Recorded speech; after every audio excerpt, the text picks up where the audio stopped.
Today, we're talking about how to make lessons fun and how to get your students to love your lessons. Want to find out how? Let's go.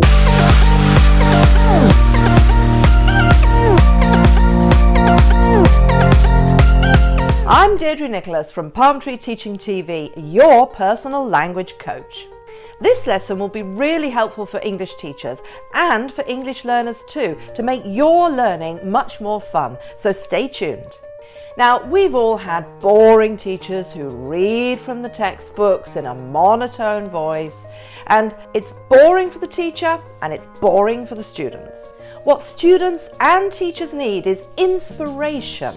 We want our students and learners to get motivated for English and for English learning and learning in general too. That way they absorb more as well. Now, I was a teacher in the UK and all over the world for many years, and I know from my own experience that when you can really engage your students and have a really enjoyable lesson where they learn as well as have fun, it just feels incredible, doesn't it?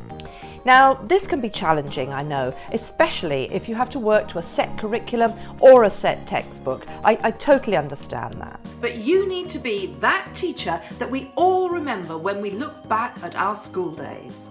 You need to be that teacher of whom your students say, "Yes, I loved English so much because that teacher was fantastic and the lessons were great." So, how can you do this? Here are my 5 powerful ways to get lots of learning done and make your lessons much more enjoyable. Oh, before I share this, don't forget to hit the subscribe button and click on the bell so that you don't miss any of my videos and lessons. Number 1, relate the learning to their lives. One of the best ways of getting your students interested in the lesson and engaged in the activities is to make it all about them. Everyone likes to talk about themselves and learn more about their environment, so you can do this in the classroom. Make your lessons relate to your students' real-life experiences. That way, not only will they become more engaged in the lesson, but they'll also understand why they're learning what they're learning. They will be able to see how useful it is to their own lives. If you're an English learner, why not focus on language that relates to your life? You'll find it much more interesting and much more relevant. So how would you do this in a lesson? Well, for example, when you're handing out an essay, make the topic about something that your students have experienced in the real world around them, with concrete examples from their lives. They'll remember the language much better if it relates to their lives too. Number 2.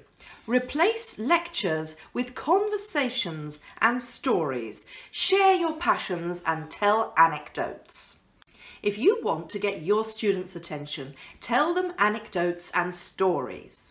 Anecdotes and stories grab their attention, especially if it's about their teacher. After all, teaching shouldn't be passive.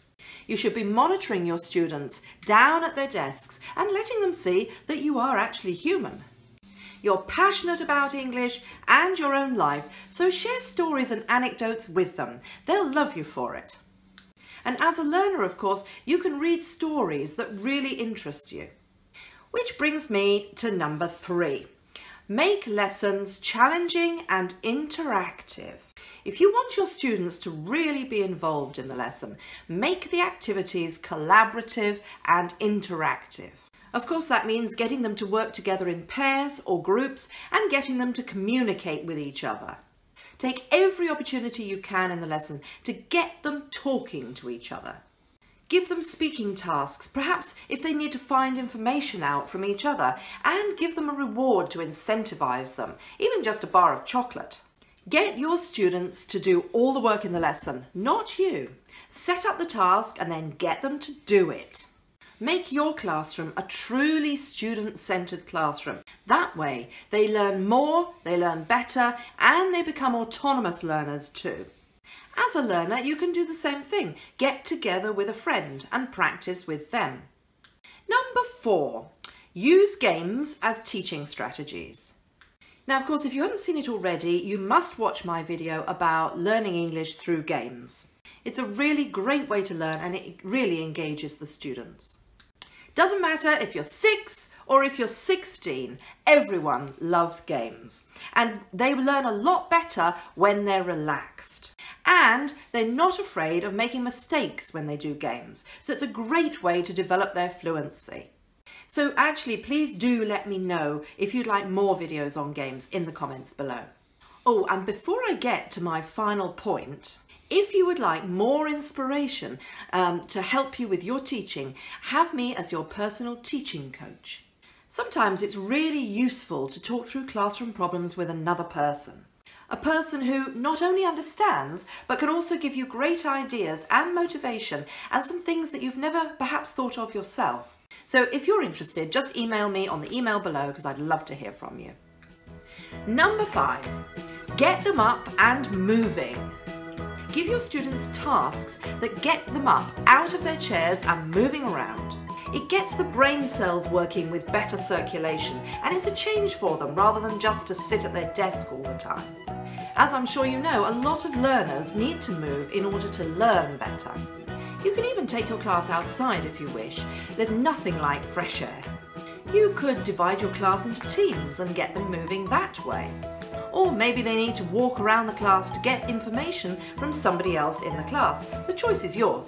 Now, as an English learner, go outside as well. Sit in a park or at a cafe. Why not watch the people around you and make up the English conversations in your head? So, make sure you go and watch my other videos. Like and subscribe to this amazing channel, share it with your friends, and keep watching my videos to improve your English fast and build your English fluency in a fun way. So I hope you've enjoyed this video. Enjoy your English and I'll see you next time. Bye!